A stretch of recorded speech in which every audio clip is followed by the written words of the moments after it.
Salut à tous, cette semaine, la F1 se rend sur le Rocher, ce petit bout de terre mythique qui a marqué le sport, de Hill à Senna en passant par Schumacher.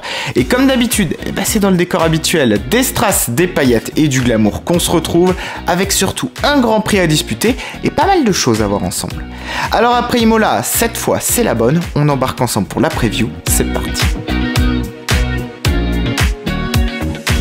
Alors souvenez-vous, on s'est quitté il y a pas si longtemps à Imola, dans des conditions un peu particulières d'une annulation de Grand Prix, et du coup on va en profiter pour faire un peu le point. Du côté de Red Bull, c'est carton plein jusqu'à présent, 5 courses disputées et 5 victoires, Verstappen et Perez qui sont pour l'instant intouchables, mais derrière la concurrence s'organise. Alonso l'a dit et redit, il voit Monaco comme étant peut-être l'une des meilleures chances pour Aston de rafler la mise. A mon avis, il est peut-être un peu ambitieux, mais je peux vous dire en tout cas que c'est pas pour autant dénué de sens. Pour le comprendre, on peut déjà s'appuyer sur la construction même de la MR23. Son principal atout, c'est de générer un maximum d'appui plutôt que de la vitesse de pointe, et forcément, sur le circuit le plus long du championnat, c'est quand même une qualité essentielle. Et à Monaco, ce qui est capital, c'est la qualif, puisque les dépassements sont très difficiles sur cette piste, alors si Fernando se retrouve en première ligne comme à Miami, il aura sûrement un petit coup à tenter.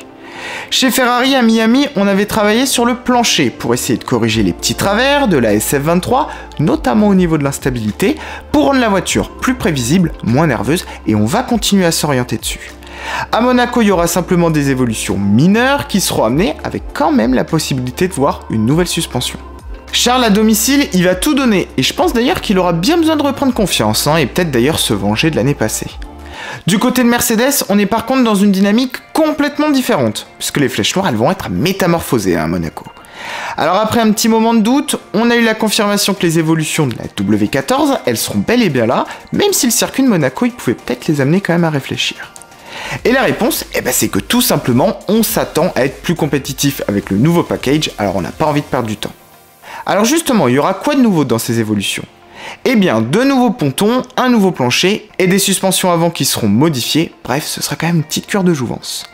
Et les attentes, elles vont forcément être élevées parce que je pense que ça va être un petit peu la croisée des chemins. Va falloir déterminer si oui ou non on arrive enfin à comprendre cette voiture et si on continue dans la même direction.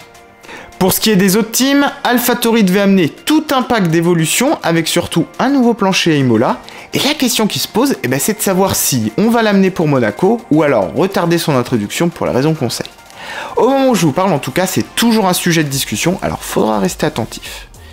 Alors, le circuit de Monaco, en tout cas, c'est peut-être l'une des pistes les plus connues au monde, mais une petite piqûre de rappel, est-ce que ça vous dit ? On voit ça ensemble, c'est parti. Alors Monaco, c'est un circuit mythique, mais aussi l'un des plus atypiques du calendrier. Déjà, c'est le plus court, 3 km 337, et c'est aussi le plus lent du championnat. Au total, il compte 19 virages qui serpentent dans la ville, avec aussi très peu de dégagement, des rails très proches de la piste, ce qui fait quand même que la moindre erreur se paye cash. D'ailleurs, allez en parler à Charles Leclerc. Mais c'est aussi ce qu'a nourri son histoire, et c'est ce qui fait que c'est l'une des courses que tout le monde veut remporter dans sa carrière.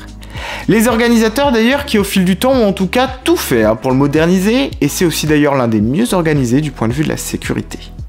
En tout cas, si tout se passe bien dimanche, les pilotes ils devront faire 78 tours, soit un peu plus de 260 km, ce qui fait en tout cas que c'est l'un des plus longs en termes de temps, mais aussi le plus court en termes de distance totale.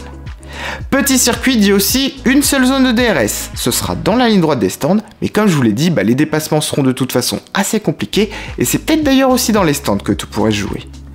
Côté météo, en principe, on devrait être tranquille, cette fois ça devrait en principe se jouer sur le sec. On regarde ensemble la situation au championnat, qu'on a un peu oublié quand même après Imola. Alors si les deux Red Bull font la course en tête, derrière on se bat pour les places d'honneur, avec notamment d'Hamilton à Stroll, des écarts assez serrés.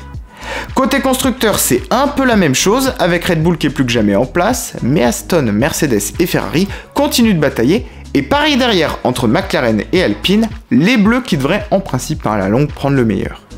Côté horaire, ça nous donne quoi ? Vendredi, on commence la journée à 13h30 par les FP1, avant d'enchaîner la suite à 17h. Samedi, la dernière séance d'essai, elle sera à 12h30, puis les qualifs à 16h. Et dimanche, rendez-vous pour la course, ce sera à 15h. Voilà les amis, en tout cas vous êtes plus que jamais armés pour ce week-end, alors j'espère que vous avez aimé cette vidéo. D'ailleurs, faites-le moi savoir en likant et en vous abonnant, je compte évidemment sur vous. Nous on se retrouve très vite, alors je vous souhaite d'ici là un super grand prix et je vous dis à très vite sur la chaîne, à bientôt.